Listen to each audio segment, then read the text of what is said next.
Now, all of my history buffs will know, one of the key reasons the United States was so successful in World War II was because we built more ships than the rest of the world combined by a multiple of 6. And our current lack of production capabilities puts us at a major disadvantage to defend the current world order if a global conflict were to ever break out. This next clip shows the chilling reality of how much our production capability has truly eroded. In the late afternoon of June 30th, 2018, the Daniel K. Inouye was officially launched from its shipyard in Philadelphia. This was the first in a line of 5 highly advanced Aloha-class container vessels commissioned for the Matson Shipping Company.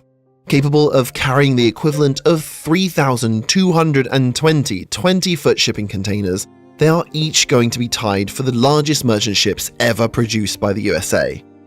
These ships have become the pride of the Philly shipyard that will be producing them, and they would be an incredibly impressive achievement, except for the fact that on the other side of the Pacific Ocean, shipyards like Hanwha Ocean in South Korea were building vessels 5 times as large.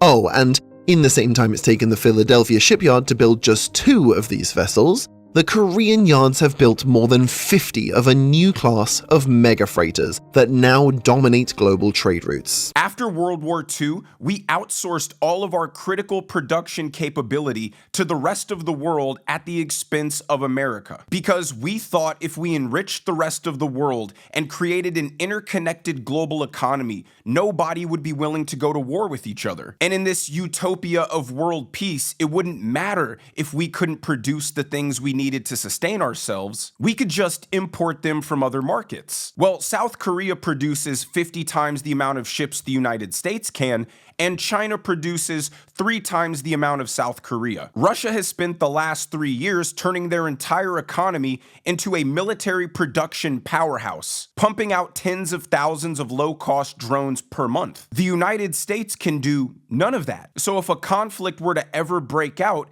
the enemies could sink our entire naval fleet with hundreds of thousands of low-cost drones, and we would not be able to repair our ships or even produce new ones. China would crank out ships at a rate that would blow our mind, and the Russians would just continue to crank out drones at a rate that we couldn't keep up with. And they understand this reality. Donald Trump understands this reality. That's why his push to reshore manufacturing wasn't clean, it wasn't pretty, it wasn't patient, it was aggressive and immediate, because the existential threat to America and the global order is imminent. And that's why India, being at that military parade and part of this evil alliance, is even more frightening. Because between China and India, they have almost 3 billion people. And if all those people went to China, worked in the factories, those factories were converted to wartime manufacturing, they would be able to produce armaments at a rate that the entire combined NATO alliance couldn't compete with. And as we see in the Russia and Ukraine conflict, modern warfare is about high volume, low cost weaponry, not expensive, high quality tech